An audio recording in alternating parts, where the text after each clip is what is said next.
Assalamualaikum warahmatullahi wabarakatuh. Kami di sini akan menjelaskan tentang perundingan bersama selama masa krisis rekomendasi dari pandemi COVID-19. Anggota kami terdiri Almira Amara 3010, Isniwanti Wahyu 3013, Krisna Putra 3038, Andini Bella 3049, dan Amelia Eka 3054. Selanjutnya, kami akan membahas tentang perundingan bersama selama masa krisis rekomendasi dari pandemi COVID-19 oleh Daniel L. V. COVID-19 secara dramatis mengubah pekerjaan lintas sektor pada tahun 2020. Sudut pandang penelitian hubungan kerja sektor publik selama pandemi dan menjelaskan proses tawar-menawar dan dampak yang digunakan untuk melindungi pegawai publik. Memanfaatkan pengalaman kami sendiri dari dampak negosiasi tawar-menawar dengan hubungan kerja publik, manajemen konflik, dan sipil, literatur reformasi layanan untuk mengembangkan rekomendasi bagi pemimpin serikat kerja publik di saat-saat kritis seperti ini. Selanjutnya, menurut Daniel L. V. adalah asisten profesor Aksco School of Public Administration and Policy di Universitas Negeri Florida. Minat penelitiannya meliputi teori organisasi, keragaman isu-isu dalam manajemen publik, kebijakan veteran, difusi kebijakan, dan kebijakan pendidikan tinggi dan pengelolaan. Karyanya muncul di Research Higher Education, Social Science Quarterly, dan The Journal of Technology Transfer, American Review of Public Administration, Policy Studies Journal, dan Review Administrasi Publik. Selain itu adalah Adela Gadimi adalah kandidat PhD di Aksco School of Public Administration and Policy dan telah menjabat sebagai presiden selama 3 tahun di UFF, FSU, GAU, organisasi buruh, mewakili hampir 3.000 asisten lulusan di Florida State University. Minat penelitiannya adalah serikat pekerja sektor publik, birokrasi perwakilan, dan administrasi pemilu. Nah, selanjutnya nih, ada bukti praktek. Yang pertama yaitu pemimpin serikat pekerja harus memulai negosiasi dengan kepemimpinan lebih awal dan sering pada saat-saat krisis. Yang kedua yaitu sebagai bagian dari negosiasi, serikat pekerja harus memobilisasi anggota serikat pekerja dan tenaga kerja yang diwakili oleh perjanjian perundingan bersama segera. Yang ketiga yaitu negosiasi harus memprioritaskan masalah untuk kelompok tenaga kerja yang paling terkena dampak krisis. Yang keempat yaitu pemimpin hubungan perburuhan harus mengintegrasikan respon krisis pemerintah ke dalam negosiasi. Yang terakhir yaitu perjanjian tawar-menawar dampak harus diformalkan setelah selesai. Selanjutnya, pandemi Global Coronavirus Disease 2019 atau COVID-19 tahun 2020 telah mengganggu banyak aspek kehidupan normal, termasuk proses kerja dan tanggung jawab publik karyawan. Banyak tenaga kerja sektor publik berada di garis depan sebagai responden pertama, berurusan langsung dengan mereka yang terinfeksi COVID-19. Mereka dipaksa untuk memikirkan kembali bagaimana menyelesaikan pekerjaan mereka secara efektif dan tanggung jawab secara virtual. Serikat pekerja sektor publik menggunakan tindakan kolektif untuk memperbaiki kondisi kerja pekerja selama operasi normal. Pada bulan Maret 2020, salah satu penulis kami berpartisipasi dalam perundingan dampak.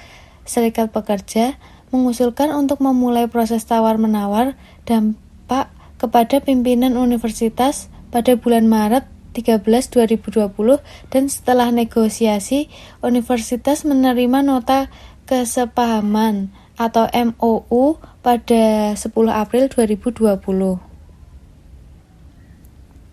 Perkiraan menunjukkan bahwa 27% dari fakultas dan mahasiswa pasca sarjana dicakup oleh kolektif perjanjian tawar-menawar di lebih dari 500 institusi di seluruh perwakilan Amerika Serikat untuk keduanya kelompok. Termasuk paruh waktu dan fakultas tambahan telah berkembang sejak 2006. Florida telah memiliki sejarah panjang upaya legislatif untuk melemahkan serikat pada pekerja publik di negara bagian, termasuk rumah negara yang melewati HB1 pada awal Maret sebelum Perintah Perlindungan Publik di Penanggulangan COVID-19.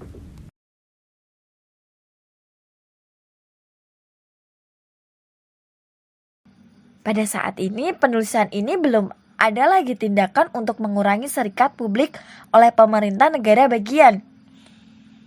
Dalam peran kami sebagai sarjana manajemen dan kebijakan publik, dan menggunakan pengalaman kami sebagai mempraktikkan pemimpin hubungan kerja masyarakat, kami menggambarkan tantangan perundingan bersama selama pandemi COVID-19 dan menyajikan 5 rekomendasi umum untuk sektor publik serikat pekerja berdampak pada perundingan selama masa krisis. Yang pertama yaitu memulai negosiasi dengan pimpinan lebih awal dan sering.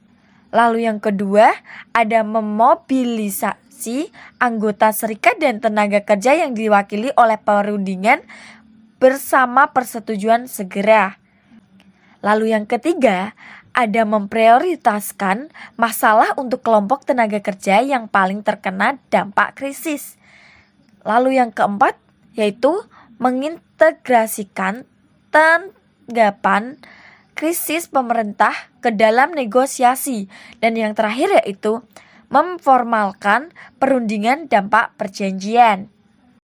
Nah, sementara negosiasi kami terjadi di lingkungan pendidikan tinggi, rekomendasi kami berlaku untuk hubungan kerja masyarakat umum pada saat krisis, memulai negosiasi dengan kepemimpinan lebih awal dan sering karena industri dengan cepat beradaptasi dengan pandemi COVID-19. Para pengusaha bertindak cepat keputusan yang secara langsung berdampak pada kesepakatan perundingan bersama CBA di seluruh negeri dan kondisi kerja kompensasi, tunjangan, dan pengurangan tenaga kerja. Kapan keadaan di saat krisis muncul yang memungkinkan pengusaha untuk membuat perubahan besar ini? Unit tawar-menawar kemudian berhak untuk memulai penawaran dampak yang juga dikenal sebagai efek tawar-menawar atau penawaran implementasi. Proses tersebut memungkinkan tim perundingan untuk menegosiasikan dampak keputusan saat krisis ini terhadap syarat dan ketentuan pekerjaan seperti yang digariskan dalam PKB. Jika berhasil, hal ini akan dapat menciptakan perlindungan tambahan bagi karyawan selama krisis yang sebaliknya tidak mencakup dalam CBA. Sangat penting bahwa unit perundingan bereaksi sesegera mungkin untuk memulai dampak ini negosiasi. Melakukan hal itu membantu mengelola konflik dengan membangun rasa misi bersama antara manajemen dan tenaga kerja dalam mengatasi tantangan yang disajikan oleh krisis. Lalu, selanjutnya ada tantangan tenaga kerja pada COVID-19 jauh berbeda dari yang disajikan oleh krisis keuangan global tahun 2008. Tetapi, terlepas dari itu, waktu sangat penting dengan pertahanan terbaik menjadi pelanggaran yang baik untuk melindungi publik karyawan. Mengingat keadaan pandemi COVID-19, serikat pekerja harus membangun seluruh komunikasi terbuka lebih awal yang memungkinkan manajemen dan tenaga kerja untuk memberikan informasi kontemporer yang merupakan strategi efektif untuk mengelola konflik. Yates 1985, serikat pekerja yang memulai negosiasi lebih awal dapat meminta perlindungan dan sumber daya sebelum kelompok atau lembaga pesaing lainnya, sehingga meningkatkan kemungkinan kesuksesan. Saat konflik berlangsung, hambatan komunikasi, misalnya bahasa yang agresif, biasa interpretasi, informasi selektif, dan kolaborasi terlaut, mengurangi kemungkinan kesepakatan. Menurut menurut Rene 2009. Perlunya physical distancing selama masa krisis COVID-19 atau COVID-19 telah secara signifikan berdampak pada cara-cara khas yang digunakan serikat pekerja untuk memobilisasi anggota dan tenaga kerja. Sering melakukan pertunjukan dukungan di depan umum, mengorganisir demonstrasi, atau sekedar mengemasi sesi tawar-menawar yang penuh dengan badan dapat menyebabkan peningkatan kerjasama dari kepemimpinan dan menambahkan tekanan sosial untuk menghindari pemusuhan selama negosiasi dan meningkatkan kemungkinan keberhasilan. Selanjutnya, contoh spesifik nilai mobilisasi fisik dapat dilihat dalam berbagai seruan untuk tindakan yang dilakukan. Sebelum pandemi, serikat yang sama ini telah memadati ruangan di pertemuan Dewan Pengawas, memanfaatkan bagian komentar publik di bagian depan dari pertemuan-pertemuan publik yang disiarkan secara langsung, untuk memungkinkan kehadiran para pembicara yang membuktikan kekurangan-kekurangan yang berbahaya. Begitu juga dengan kondisi kerja yang buruk. Pada saat kehadiran fisik tidak memungkinkan, misalkan seperti perintah jaga jarak sosial yang diadopsi sebagai tanggapan terhadap COVID-19, adapun cara-cara alternatif mobilisasi kelompok yang efektif juga bisa meningkatkan profil seseorang untuk tawar-menawar. Salah satunya strategi yang efektif untuk manajemen konflik merupakan untuk termasuk semua pihak yang terkena dampak dalam negosiasi. Biasanya, sebagian besar negosiasi dilakukan secara online. Sementara untuk teknologi yang dapat dilihat dari tantangan untuk negosiasi yang sukses selama masa darurat, juga bisa menawarkan kesempatan untuk melibatkan lebih banyak kelompok yang diwakili atau melibatkan mereka dalam proses negosiasi itu. Sebagian besar, serikat pekerja tidak pernah harus melibatkan tawar-menawar, dan juga menyesuaikan dengan format yang berubah membutuhkan beberapa kesengajaan. Virtual online ini terpisah yang tidak terikat dengan administrasi mereka. Bahkan bisa beralih di antara keduanya dengan menghadiri anggota untuk membuat mereka tetap terlibat bahkan melihat. Tawar-menawar ini juga berbeda di meja fisik ataupun secara langsung. Dengan administrasi di satu sisi atau tim, unit perundingan anggota di sisi lain mempresentasikan dan mendiskusikan proposal secara langsung. Kemudian berpisah menjadi dua ruangan untuk periode kausus. Peluang terbesar bagi serikat pekerja untuk datang dari sini merupakan meningkatkan partisipasi dan keterlibatan anggota. Setiap serikat pekerja harus mengambil beberapa kesempatan untuk meningkatkan komunikasi email selama masa darurat ini dilakukan untuk memastikan beberapa anggota yang diinformasikan, disertakan, bahkan diberdayakan untuk berpartisipasi secara lebih luas dan lebih berpengalaman di virtual ini. Selanjutnya, prioritas masalah untuk kelompok tenaga kerja yang paling terkena dampak krisis. Di dalam sistem pendidikan tinggi, asisten lulusan dengan mudahnya dikategorikan sebagai salah satu pekerjaan yang terpinggirkan dan rentan juga bagi sistem universitas, meskipun peran mereka yang memainkan dalam operasi organisasi. Selain itu, Departemen Universitas telah memanipulasi tanggal mulai dan berakhirnya penunjukan karyawan sampai di detik yang benar mereka mendapatkan gaji yang kurang, yang dari gaji minimum yang digariskan oleh CPA. Ada juga yang melakukan instruksi 1-1 dengan istilah ketika asisten tidak dijamin universitas memutuskan untuk menawarkan lebih sedikit posisi yang tidak mampu untuk menampung banyak siswa di bagian online. Sementara asisten lulusan ini tidak memiliki surat untuk menawarkan musim panas mereka, sampai akhirnya mengalami kehilangan unit di awal. Sehingga COVID-19 merespon membantu untuk membangun perlindungan tambahan untuk semester berikutnya, juga untuk membantu khususnya mereka yang paling rentan.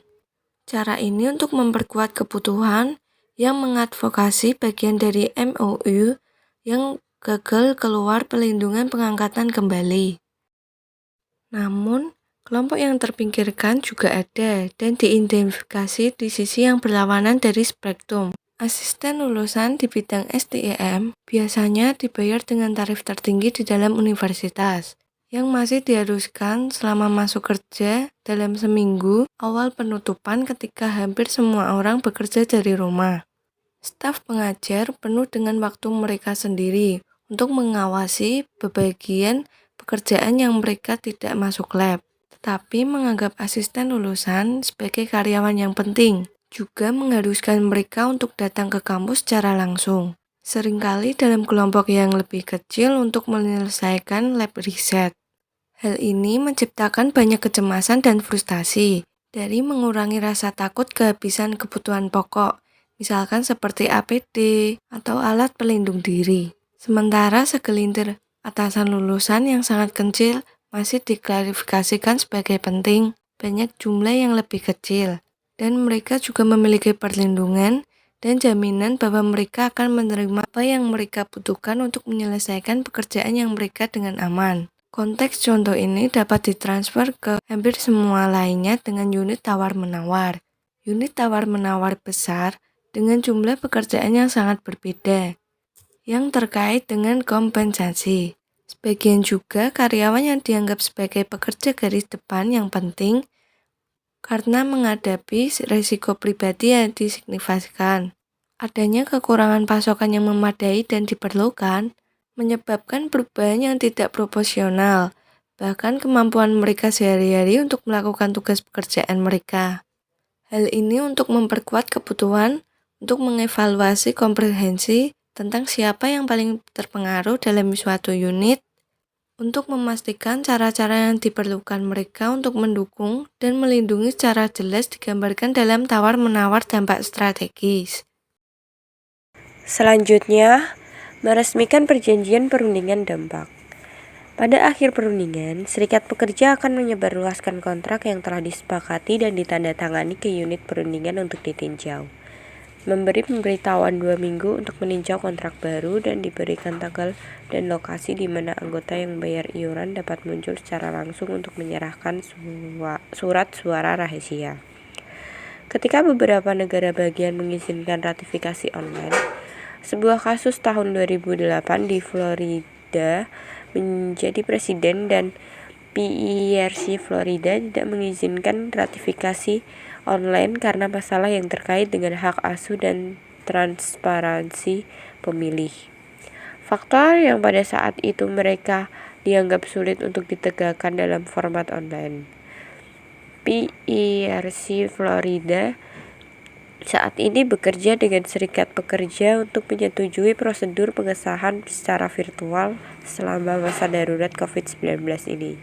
Prosedur dapat bervariasi menurut kantor PERC negara bagian, sehingga unit harus menghubungi kantor mereka di seluruh negara bagian untuk melengkapi formulir yang sesuai yang diperlukan untuk mengajukan varian untuk melakukan ratifikasi MOU COVID-19 secara online. Setelah varian diberikan, serikat pekerja dapat memanfaatkan sejumlah online vendor melalui pada kasus suara ratifikasi online mereka. Untuk menegakkan validitas, yang terbaik adalah menggunakan platform yang menyediakan nomor pelacakan untuk setiap suara kasus. Memungkinkan pemberi suara untuk melihat bagaimana bahwa suara mereka sebenarnya dihitung dengan benar dan menjawab masalah transparansi yang menjadi perhatian persatuan. Setelah pemungutan suara diratifikasi mirip dengan waktu normal, serikat pekerja dapat mengomunikasikan hasil untuk administrasi dan sekarang telah membentuk perlindungan hukum yang kuat untuk MOU. Menyelesaikan ratifikasi virtual ini juga menghubungkan kembali ke rekomendasi 1 karena memberi orang-orang dalam unit tawar-menawar kekuasaan dan kepemilikan dalam proses ini. Tidak menyarankan bahwa MOU harus berusaha untuk menyelesaikan tenaga kerja hubungan respon terhadap krisis.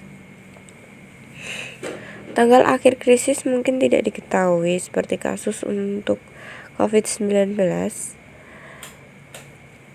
Ketidakpastian ini memperkuat pentingnya fleksibilitas dalam bahasa MOU untuk memastikan bahwa jaminan yang disepakati akan berlaku selama masa krisis.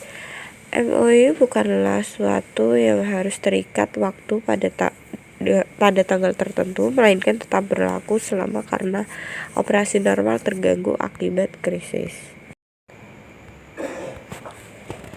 Kesimpulannya, menurut Venn 2009, COVID-19 adalah pressure cooker, mengurangi waktu tetapi meningkatkan tekanan pada kepemimpinan administratif dan karyawan dalam proses negosiasi. Pemimpin humas harus merespon dengan cepat dan strategis untuk melindungi karyawan.